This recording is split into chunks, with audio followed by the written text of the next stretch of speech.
Welcome to the Banker Lamp. Please enjoy the video. You start by removing cases and screen protectors.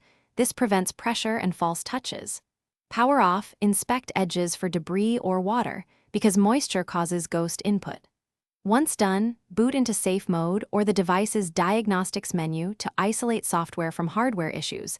This tells you whether an app is driving the problem. Make sure to note when the issue appears, after drops, charging, or at specific temperatures, since those clues guide the next repair steps. You should remove recent apps and clear the system cache first, because many ghost touches stem from software conflicts. Then update the OS and firmware, as manufacturers often fix touch bugs in patches. If the device supports a touch driver reinstall or recalibration, run it. This adjusts digitizer sensitivity and corrects mapping errors. Once you've applied updates and cleaned software layers, test responsiveness in diagnostics. Repeat calibration if touches still misread. Now you focus on hardware. Power down, open the device if comfortable, and gently clean and reseat the display connector. Loose or corroded contacts cause phantom touches.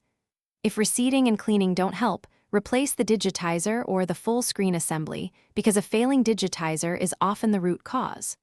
Once replaced, power on and verify across apps, while charging and at different temperatures. If problems persist, try the troubleshooting tip.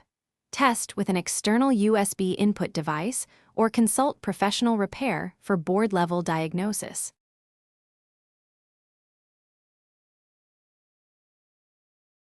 Thanks for watching. If this was helpful, leave a like and consider subscribing. See you next time.